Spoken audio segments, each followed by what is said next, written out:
तो रूस यूक्रेन युद्ध से जुड़ी हुई ये बड़ी कवरेज लगातार आप एबीपी न्यूज पर देख रहे हैं। देखिए, इसी बीच रूस के राष्ट्रपति पुतिन ने एक बार फिर से कहा है कि ऑपरेशन का लक्ष्य पूरा करके रहेंगे।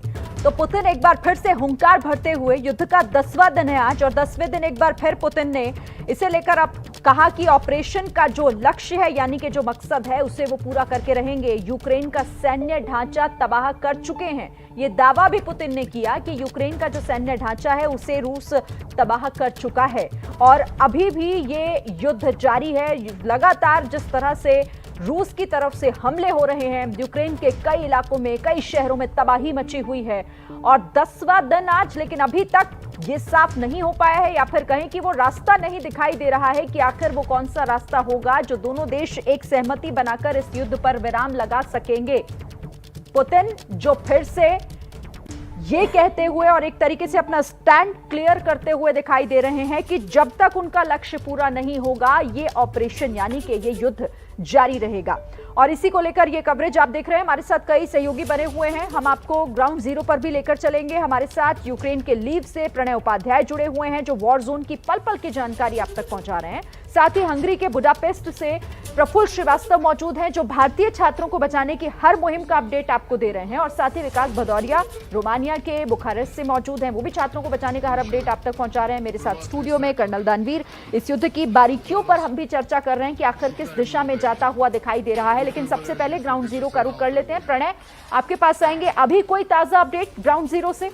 देखिए, अगर मैं इंसानी ज़िंदगी के हिसाब से अगर बात करूं, इस समय मैं लीव शहर में हूं और लगातार जो खबर आ रही है वो बता रही है कि खार्किव में, कीव में, चेरनिहाइव में, इन तमाम जगहों पर रूसी बमबारी के कारण जो है वो गैस हीटिंग सिस्टम जो होता है, जो यूरोप के अंदर बहुत महत्वपूर्ण होता है, वो प्रभावित हुआ है और इसके कारण कई गैस डिस्ट्रीब्यूशन प्लांट जो हैं वो प्रभावित हुए हैं, वो क्षतिग्रस्त हुए हैं। और ऐसे में जबकि बर्फबारी हो रही है, तापमान 0 से नीचे चल रहा है, ऐसे में लोगों के लिए बहुत मुश्किल हो गया है। और साथ ही इसके साथ साथ इस बात का खतरा और बढ़ गया है कि जैसे जैसे रशियन फोर्सेस आगे की तरफ बढ़ती हैं, जिस तरह से कीव के ऊपर दबाव बढ़ रहा है, अगर कीव की तरफ दबाव और ज्यादा बढ़ता है तो लोगों के पलायन का सिलसिला भी और ज्यादा बढ़ेगा और ऐसे में जान माल के नुकसान का खतरा और भी ज्यादा बढ़ जाता है। लगातार सायरन, एयर रेड के सायरन सुबह से 5 बार राजधानी कीव में बज चुके हैं। इसके अलावा वहां जो कर्फ्यू है वो रात को 8 बजे से कर्फ्यू लागू किया जाता है। लेकिन कीव की अगर मैं बात करूं, चूंकि हम इससे पहले कीव में ही थे और कीव की लगातार खबरें हम तक पहुंच रही हैं और बता रही हैं कि जिस तरह से कीव में अब पब्लिक ट्रांसपोर्ट सिस्टम जो है वो न के बराबर चल रहा है।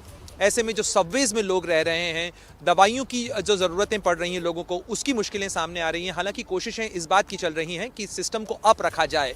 और बीते 10 दिनों के अंदर, चूंकि इस लड़ाई का आज 10वां दिन है, अकेले कीव के अंदर करीब करीब 400 बच्चों का जन्म भी हुआ है इस मैदान जंग के अंदर, अकेली राजधानी कीव के अंदर। और अब भी सारी कोशिशें इस चीज़ को लेकर चल रही हैं कि किसी तरीके से कीव के किले को बचाया जा सके, किसी तरीके से एक ब्रेव फ्रंट रखा जा सके। और 10 दिन की लड़ाई के बाद भी फिलहाल जो सबसे बड़ी चिंता की बात शिरीन वो दिख रही है वो ये कि फिलहाल इस लड़ाई का कोई इमीडिएट अंत नजर नहीं आ रहा है, क्योंकि जब तक ये सीज फायर नहीं होता, जब तक ये लड़ाई खत्म नहीं होती, तब तक ये संकट फिलहाल बरकरार नजर आता है। और इस संकट का अंत आखिर कितना दूर अभी और है, ये कहना बहुत ही मुश्किल हो रहा है। ठीक है प्रणय, आप रहिएगा मेरे साथ, फिर से आपके पास आऊंगी। अब विकास का रुख कर लेते हैं। विकास भदौरिया हमारे संवाददाता जो रोमानिया में मौजूद हैं, रोमानिया के बुखारेस्ट में ऑपरेशन गंगा को लेकर विकास, क्या अपडेट, वहां कितनी तेजी इसमें दिखाई दे रही है और अभी छात्रों से भी लगातार आप बात कर रहे होंगे वहां पर मौजूद?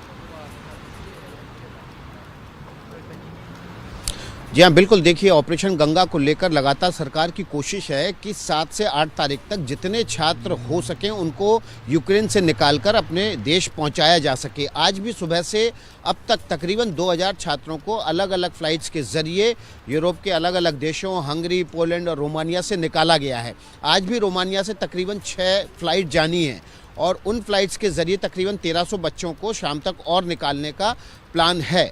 ऑपरेशन गंगा के ज़रिए तो इन लोगों को जो बॉर्डर में, यूक्रेन के बॉर्डर से आ जा रहे हैं, यूक्रेन, पोलैंड या रोमानिया, वहाँ यूक्रेन से लगे हुए इन बॉर्डर्स पर उनको निकाला जा रहा है। लेकिन बड़ी चिंता अभी सरकार की उन छात्रों को लेकर, उन भारतीयों को लेकर है जो अभी भी युद्धग्रस्त क्षेत्रों में फंसे हुए हैं और वहाँ से उनके निकलने का कोई रास्ता दिख नहीं रहा है। आज भी सुबह बच्चों ने एक वीडियो भेजा था, सुमी के यूनिवर्सिटी के छात्र थे और उन्होंने कहा कि हमें कोई मदद नहीं मिल पा रही है, हम लोग थक चुके हैं और हम अब 600 1300 किलोमीटर का पैदल मार्च शुरू कर रहे हैं किसी भी बॉर्डर की तरफ जाने के लिए। तमाम विदेश मंत्रालय के और एम्बेसी से अधिकारियों ने उन बच्चों से बात की, उनको समझाया कि इस तरह से युद्ध के हालात में जब लगातार बम बरस रहे हैं, मिसाइल गिर रही हैं, उनका निकलना बंकरों से या बिल्डिंग से बाहर जाना उनकी जान को बहुत ज़्यादा खतरे में डालता है।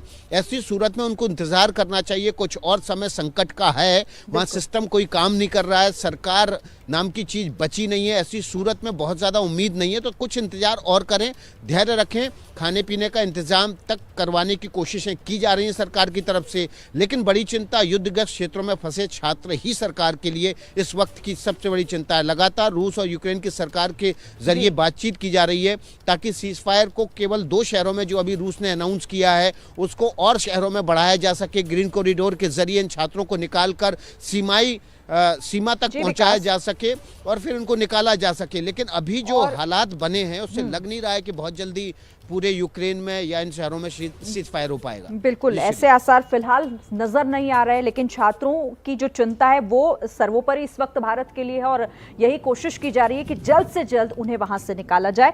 प्रफुल्ल श्रीवास्तव का रुख करते हैं, बुडापेस्ट से बने हुए हमारे साथ। प्रफुल्ल, वहां से क्या अपडेट है? देखिए शरीन, आज यहाँ से कुल 7 फ्लाइट जानी है जिनमें करीब 1390 छात्रों को यहाँ से आज भेजा जाएगा। पिछले 2 दिनों की अगर हम बात करें तो 2000 से ज्यादा छात्रों को यहाँ से भेजा जा चुका है जो कि हंगरी बॉर्डर पर पहुंच रहे हैं और वहां से उन्हें ट्रेन के जरिए यहाँ लाया जा रहा है और फिर बुडापेस्ट से भेजा जा रहा है। ये पीछे की तस्वीर में आपको दिखा दूं कि यहाँ से अब से कुछ देर पहले जो है नाइजीरिया के जो छात्र यहाँ फंसे थे उनके लिए यहाँ से एक ट्रेन गया है और अब सामने अगर आप तस्वीरों में देखें तो वहां पर भारतीय छात्र मौजूद हैं जो अब से कुछ देर में बोर्ड करेंगे। 3 प्लेन यहाँ से जा चुके हैं, 4 और यहाँ से फ्लाइट जो है जाएंगी जिसके लिए यहाँ पे तैयारी की जा रही है। ये टर्मिनल 1 है बुडापेस्ट का जहां से ये पूरा इवैक्यूएशन का ऑपरेशन किया जा रहा है और ये देखिए ये छात्र जो है जिनकी अगली फ्लाइट अब से जहां पे इनको बोर्ड करने के लिए तैयारी यहाँ पे किया जा रहा है, बोर्डिंग के लिए तैयारी की जा रही है और उसके बाद वाली फ्लाइट के लिए सामने की तरफ जो है वहां पर तैयारी की गई है जहां पे छात्रों को बिठाया गया है।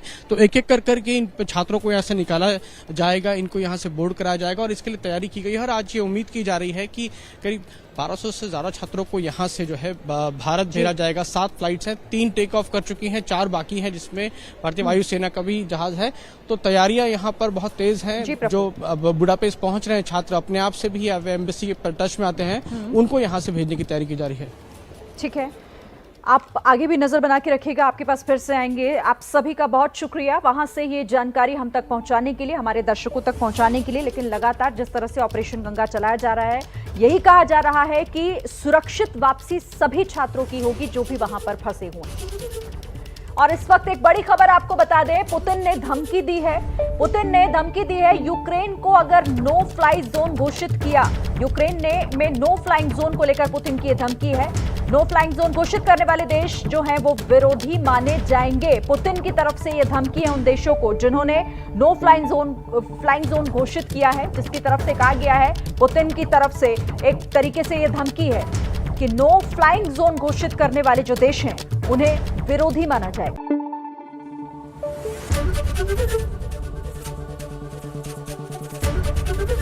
एबीपी न्यूज आपको रखे आगे।